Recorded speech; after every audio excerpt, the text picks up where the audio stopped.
just said it. 2 blocks and 3 steals in the last 10 games per game he's averaging.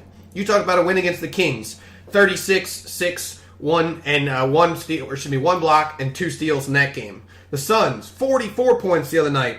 4 rebounds, 6 assists, a block, and 3 steals in that game. We're talking about a guy that doesn't play defense. Yeah, I just steal. That's the narrative. Exactly. Against the Jazz, 43 points, 12 rebounds, 5 assists, 4 blocks, 6 steals in a game. 4 blocks for James Harden? Where did this...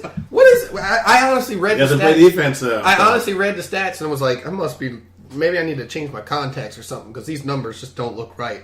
Then, of course, 2 losses that they had. One against the Nuggets. He had 30 points to actually extend his 30-point streak by scoring the last points, I believe, in the last, 8 seconds to get to that 30. Streaks matter. I hate them. Exactly. So 30 points, 6 rebounds, 9 assists, another block, 2 more steals, and then last against the Pelicans, he had 37 points, 11 rebounds, 6 assists, another block, and 4 steals. So this guy's not just scoring, which is what everybody's talking about is his scoring. Of course. But, he's really out there doing everything. Is it gonna bring them to the championship game this year? That's to be seen. I think it all depends. Right. Well, even Harden said it's not going to work that way for to get them there. It's not going to work that way in the playoffs. They're going to have to change it up a little bit. But those are the players. Those are the teams that I'm on. If your name's on that list and you're happy about it, awesome.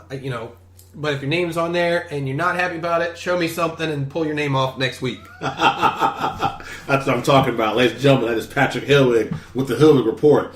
Now, before we get out of here, we definitely wanted to make sure we talked about some of the things we saw. Not some of the things. The thing we saw last night post-game in Golden State. Kevin Durant hadn't talked to the media, I believe, in 9 days. Had a press conference post-game and wanted to know why he wasn't speaking. KD, I'm obviously summarizing here. Doesn't trust any of the media because when he says something, his words are twisted and they're kind of meant to put him in a negative light, or they take his comments out of context, excuse me. And so that's why he's not talking to the media at all.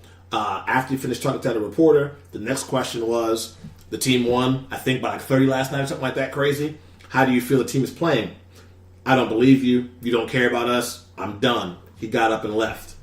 My thoughts on this are, and I saw something that I posted personally on Nuts and Bolts Sports Twitter this morning, is that everybody is so excited to be the first to report something, the fastest to report something, that fact-checking or even using the exact quote that the person gave you is so far down the line of priorities. It's all about being first. Almost like today.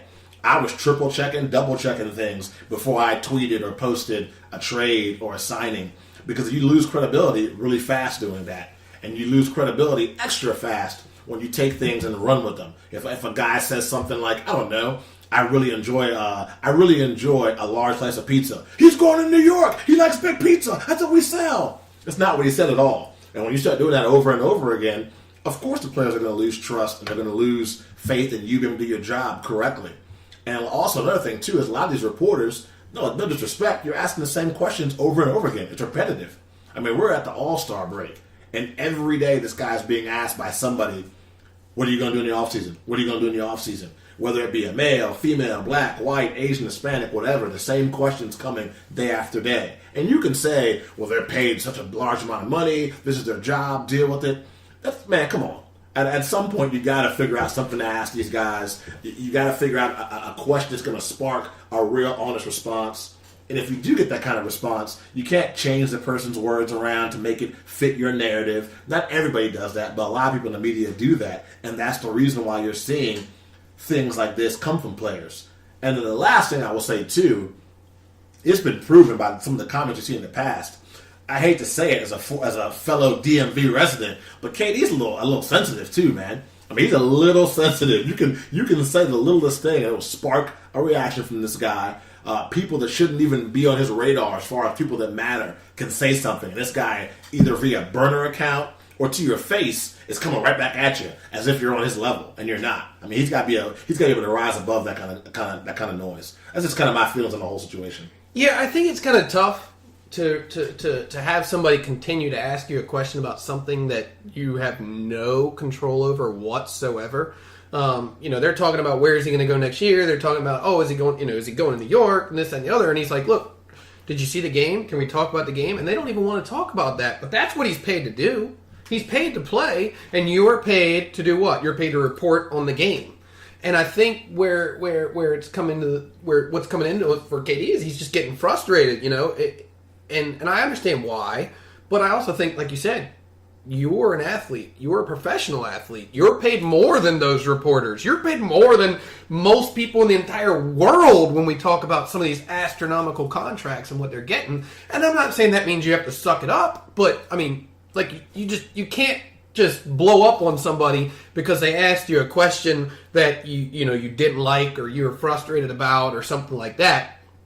But I can understand why he did. I know I would if somebody asked me the same question over and over and over. We're a long way away from July. Right, exactly. For those who didn't know. It's February. Happy Black History Month. Continue. So, I mean, it's when you see athletes and you see their reactions sometimes to the media, I kind of get it because even if you watch the video, he even said it. He's like, you got this guy over here, he's reporting about me, he's saying stuff about me. He's never talked to me. He's never talked to me and asked me anything before.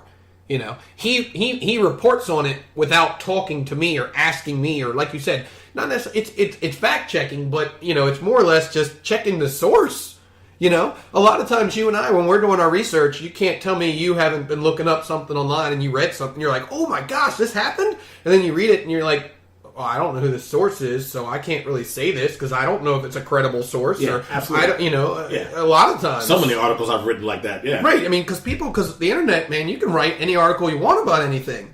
Nothing says you don't sign a contract or anything when you're writing an article on the internet. Everything that you say has to be true. You can't falsify and like anything. I said, all you're losing is credibility. People aren't going to read your stuff if you're always making up stories. Yep. Like those bogus accounts, the fake Woj accounts, the fake Sham accounts, the fake whatever, Adam Scheffner accounts, and people retweet that stuff thinking it's real in an effort, like I said, to be first, to be the fastest. Yep. And then you get burned by somebody who goes, you know it's fake, right? Oh, and now you're deleting a post that's been up for like an hour. Too late now. Damage is done, bro. Oh, 100%. I mean, everything is about exposure now. Like you said, everything is about building your brand. And how do you build your brand? You announce something before anybody else, and hey, you pay a price for it if you don't. Yeah, but if you do it, you gotta make sure it's right. So I don't know, man. I definitely, like I said, I see both sides of the coin. I know for the reporter, that's an exciting topic, KD and free agency. But it's not till July, and he's not gonna. And do you really think he's gonna say, "Hey, you know what, man? I'll let you guys know what I'm gonna do today." It's not gonna happen. So stop asking the guy. And then in the terms of KD, if I'm in KD's camp, who are these people to you, bro? They're ants to the foot of a giant because you kind of control the league. When free agency starts, where KD goes will shift the balance of power of an entire professional sports league.